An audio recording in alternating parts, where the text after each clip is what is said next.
The title, How to Stop Being the Woman That Prepares a Man for the Next Woman. That's the question I got from a sister that had watched my last live chat when I talked about why a man will date you, get all this love from you, and instead of reciprocating with you, take the love that you deserve and give it to another woman. She said, well, D, I get all of that. Why he'll do it. How do I stop being the woman that he does this on? I'm tired of being woman number one. I'm ready to be woman number two or something. Like it keeps on happening. So let me just say this. There's one thing that every woman can do out there in order to prevent this from happening to her. And by the way, I'm not talking about those of y'all, you just grew apart with a man or y'all weren't a great fit. That's life. And he can go on and move on and have a great thriving relationship with another woman. And it just happened to be better because they're a better fit, whatever. Not talking about that. But those of y'all who spent valuable years of your life investing in a man, believing in a man, introducing him to new ideas, new concepts, new thought patterns, you were, putting him in spaces he never been in before. He was resistant, but you were sitting there telling him like, hey, we need to build generational wealth. We need to start a family. We got to settle down or whatever the case may be. Go to the next level. You were introducing him to this. You were encouraging him. You were putting him in position. He was resistant. So you finally got enough and said, I can't do this no more. Now he get with the next woman. And all of a sudden, it's almost like he acting like he putting her on to all of the things that you put him on to. Or you see him building on all the momentum that you created but didn't get to reap the rewards of. For those of y'all, there's one thing you can do to prevent yourself from being that woman who prepares him for the next woman, and that's to become the woman that a man must come prepared for. That's to become the woman that a man must be prepared for in order to get access. Now, in order to be that woman, you have to be comfortable being single. You have to, and I'm not anti-relationship or anti-man. I believe if you want love and companionship, one that's totally natural, most humans desire love and connection. And so we all deserve the ability to grow old and live the rest of our lives with our best friend. But there's a difference between living your rest of your life with your best friend and wasting away the best years of your life with a bloodsucker. So, if you're going to avoid doing that, it may call for a season of you being single. And it's better to be single and to hold out for what you deserve than to just get somebody and take what you can get.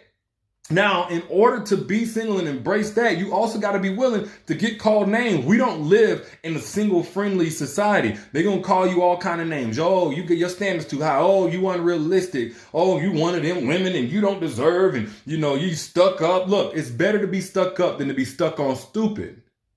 It's better to be stuck up than to be stuck on stupid. Now, there's a certain type of woman, and she ain't stupid, but there is a certain type of woman that this happens to more than any other group of women out there. But before we get into that part of it, let me make sure y'all can hear and see me okay. Put your city and state down in the comments if you can see and you can hear me clearly right now. We're gonna do like 5 seconds mic check, or give me a thumbs up or heart. Let me know I'm coming through clearly. Put your city, put your state down here in the comments. Let me know I'm coming. All right, I see him coming in. What up? What up? So, like I said, the sister said, hey, D, I saw the video of, why a man will take the love that you deserve and give it to the next woman. And just as a recap, real quick, for those of y'all who didn't see that, quiet is kept. Nobody likes to talk about this. Everybody like to say, oh, we just grew apart. Oh, she wasn't the best fit for me. Oh, she ain't bring the best out of me. That's why I took the love that she wanted and gave it to another woman. No, a lot of guys will do that because they make such a mess of one woman that they don't want to be there to clean it up. They want to just mess this up and then move on to another clean slate of a woman who don't know how he be lying and start over there. So with one woman, they beat her up emotionally. They give her trust issues, paranoia, triggers, attitude problems she never had before he came along. They, stress her out to where she's gaining all this weight. And then it's easier to just move on to another woman and tell everybody that woman was the problem. She was crazy. She didn't trust. She needed to heal. Yeah, she needed to heal because of what you put her through. Now, how does this come about? Or at least how can you prevent this from being you? Well, first off, the type of woman that this ends up being most times is those of y'all who always prioritize a man who has a good heart.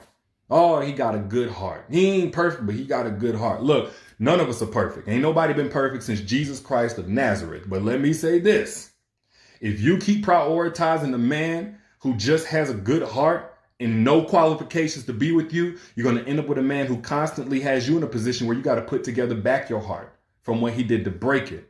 Because look, in anything in life, what matters most is not the person's good heart. Good-hearted people do messed up stuff all the time.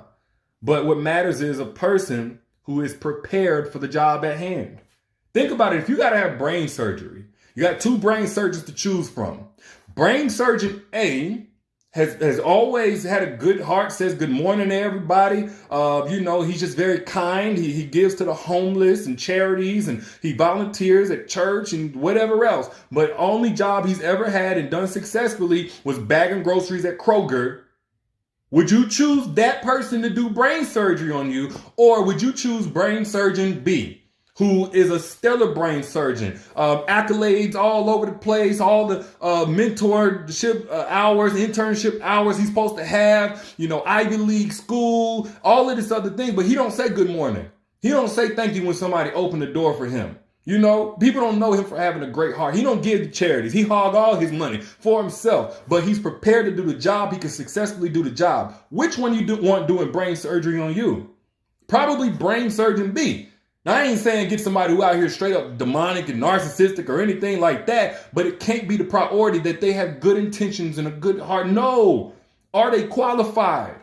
Or does this guy have 6 different baby mamas all over the place? Is he showing no tangible progress in life? Does he show no growth in his life before you even come along? So that, as you're speaking life into him, you speaking the life into something that's already got momentum instead of you creating all the momentum, trying to anyway? Or are you in a situation with a guy where you forgiving somebody that you should have forgotten a long time ago? And nothing's wrong with forgiveness. In fact, as a Christian, I'm a Christian, we're called to forgive. You know what I'm saying? But we have to understand forgiveness does not mean continued access. Forgiveness doesn't mean continued access. Even if you're in a relationship right now, you feel like you're doing a lot of forgiveness. Okay, cool. Forgiveness still doesn't mean continued access. You got some people who will gaslight you in a relationship. Oh, if you forgive me, then let me back in. If you forgive me, then why we ain't having sex as much as you? If you forgive me, then why you don't want to talk to me as much? No, that's the access. Forgiveness means you're not going to sit there and harbor all of this hate and ill will, trying to punish somebody and, get vengeance or anything like that. That's basically what forgiveness is in action form. Forgiveness doesn't mean you want to talk to him the same, have sex with him the same, or be intimate or close with him the same. No, that's access. And whenever he broke your trust, whenever he broke your heart, whatever it was that he's got to get forgiven for, he should have to re-earn that access all over again. If he presented himself to have certain qualifications he ain't end up having, and you still want to give things a chance, all good. But at least make sure that he's prepared the second go around, whatever go around it is. Don't let nobody gaslight you into forgiving them until they forget that you got a heart that shouldn't be broken. No, there's no excuse for that, because that's how you end up the woman. That's the training grounds. That's the training wheels for the next woman. And he run amok on you. And whenever he's finally done, he go over there and he live his best life. And then the grass is actually greener on the other side because he ain't pissing in it all day. And leveraging your good heart to get forgiveness. Now, as you guys hear me say this, please don't take this and be like, yeah, that's why I get my lick back. He do me wrong. I don't care. I'm going to hurt him or whatever. Like, I'm not for revenge. But be smart. For those of y'all who are on that vengeance type of stuff, you've been hurt. If you're going to get revenge, at least don't take them back. That's the worst thing that I've ever seen happen. It don't even make sense.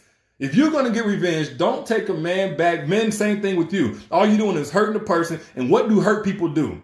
They hurt another person, or they hurt you. Hurt people hurt people. The best revenge for those of y'all who've been done wrong and you just wish you could dog him out and get him back or whatever, the best revenge is doing better.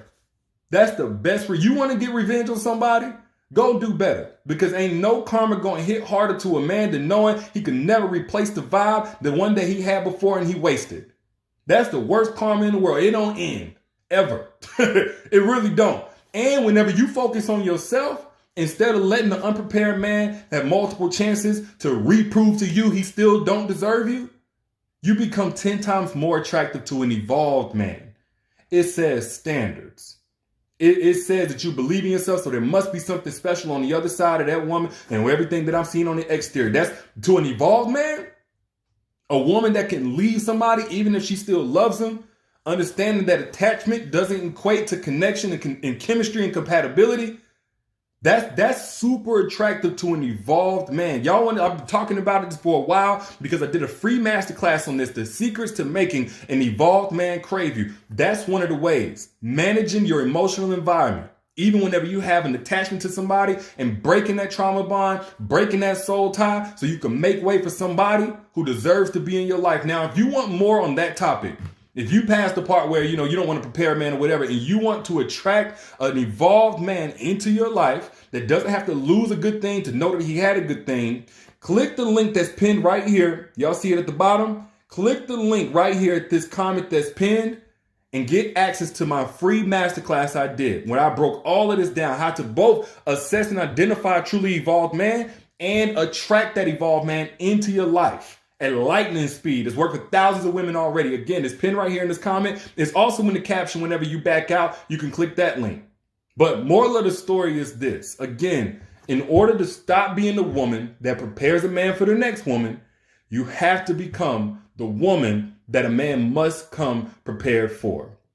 And that must mean that you get to a point where you're able to walk away from a man when he clearly ain't got the qualifications for the job. And I'm gonna give y'all one more. A lot of y'all, you don't love hard. You need healing. A lot of y'all think, well, I be with men so hard because I love hard. No, that's an abandonment wound. Because as hard as you love somebody else, if it's actually coming strictly from a place of love, that love comes through you and to them. They get the overflow. But if loving them means that you no longer love yourself, that ain't love that you're giving them no more. You're filling a void. You're operating from a place of wound. And when you date and you operate and you try to love from a wounded place, you attract people with wounding intentions. But that's a whole other conversation, man.